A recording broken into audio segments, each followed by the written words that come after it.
Hi guys, Dr. YouTube here. Check it out. Orders for filming the protests she was promoting. Guess how you promote them? Put them on TV. I do agree with that, and I think that Josh Earnest has said the same thing. There's a very thick line between being politically incorrect and being racist. And words matter. So when a community of people that has been perpetually marginalized at institutions across America over history feels offended, we should acknowledge that. And I think that these protests are a reflection of a community of minorities that feel unacknowledged and not respected. And so, Ben, I read your article today, and I was shocked by the language you used. You were saying that it's time for the white to fight. Yeah, Evidence. All this is screaming and feelings. How about like a shred of evidence, even for the incidents that actually happened in Missouri that drove this? Really? When was the police report exactly when it came to, for example, the first N-word incident that led all of this? There was no police report on any of that. In the second incident, it was the N-word at the University of Missouri. The administration investigated, and the kid's under investigation. And the third incident with the cop car. Let me just ask you this, because we're short on time. You tell me, Nikki, whether we are training these kids to be little cupcakes who never have to... Yep, she laughs like an idiot. Yeah, little cupcakes. They never have to encounter it because they can call the cops. My son's a little cupcake too. He don't. Or whether it's better to educate them that there are offensive Moron. things in life. There are insulting things in life. There are people I feel bad for the little girls that goes around. Because his mom's a child molester too. His whole family over there. Very publicly and in a way that you might feel very offended by. And you have to deal with that in life.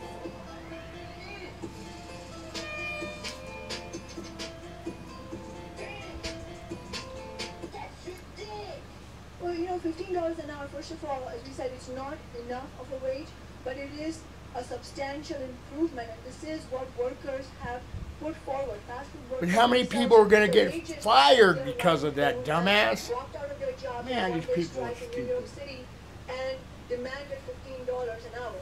And that is the first step, because the economy is not going to remain static.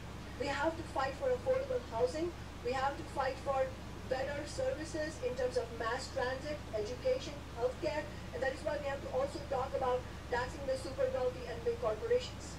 Well, I mean, of course, one government policy leads to the next. If you raise the minimum wage, then it's going to raise the rents. When it raises the rents, you're going to have to build affordable housing. When you have to build affordable housing, you have to tax people to build the affordable housing. When you tax people to build the affordable housing, people move out of the city, and you have to raise taxes on the people who remain in the city. There you go. That's how you hollow out. Are you listening, people? A major metropolitan area in the United States. And she's like, dumbfounded, wasted. She's like, well, I was all wrong. I was, yeah.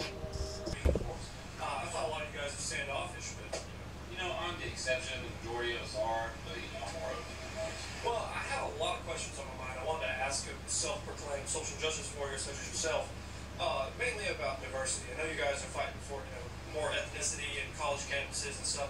My question, though, is where do you draw the line between the two, diversity and segregation? When does diversity become segregation?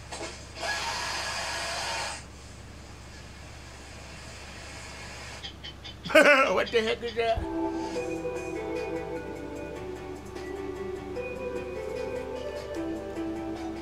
Social justice warriors.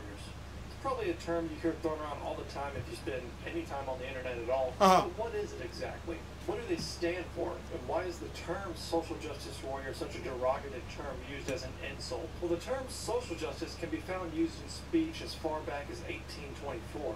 And social justice is pretty much what it sounds like. It's justice on a societal level. Now, if we're going to talk about the term as it relates to today's society, well, the term social justice warrior was more or less used in a neutral or positive light, eventually through its redefining and radicalized pervasions on what would otherwise be noble principles. Social justice warriors became a term that was permeated into things like pop culture and even the gaming community. One of the key elements to social justice warriors is the idea of social progress. Social progress being the idea is that societies can improve in terms of their social, political, and economic structures. Now, social progress can be achieved through direct human action, for instance, social activism. Activism is fueled by the desire to correct social injustice and, in theory, improving a society. Our grandparents, our parents, and even ourselves are still around to see these forms of activism take place in today's society, whether it be writing letters to newspapers or politicians, political campaigning, economic activism such as boycotts, patronizing businesses, rallies, street marches, strikes, sit-ins, and hunger strikes. Now, like I said, in theory, these things are okay because they strive to achieve an idea of a better world, idea of peace.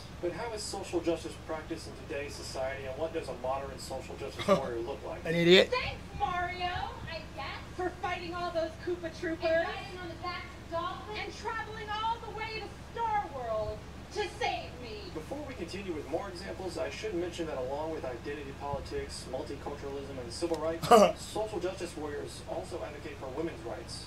Those rights not even being what feminism was originally intended to be. Instead, feminism altogether has changed drastically, thanks to the hijacking of the term by irrational millennials. And I'm here, however long it takes your slow shit ass to get past that fucking crime level, and now what I want to do is get married. Enter into another imprisonment called matrimony with you. What makes you think every time Princess doesn't answer me, she needs your help? Get a woman that has no time around here to deal with her shit. What shit? I don't know, body image, rape culture, motherhood, gender roles, the fact that no one will let her wear anything but a pig dress. You ride a dinosaur who comes in more colors than I do. I never get to ride a dinosaur. You fought off a baseball-throwing football player, and now you're entitled to Peach's Peach? I should have stayed with Bowser, because at least he called himself Monster. At least he knew what he was. Not some one-dimensional super nerd who thinks human decency is foreplay, who thinks the savior complex gets me wet. You're a plumber. So I thought you'd be able to smell your own bullshit. Do you see what I mean by irrational? Welcome to our multi-part video series exploring the roles and representations of women in video games. Catwoman from the Arkham series has a deeply exaggerated hip sway when she walks. In combination with her clothing... How stupid is this chick? All of this is meant to drag the player's focus to her highly sexualized butt.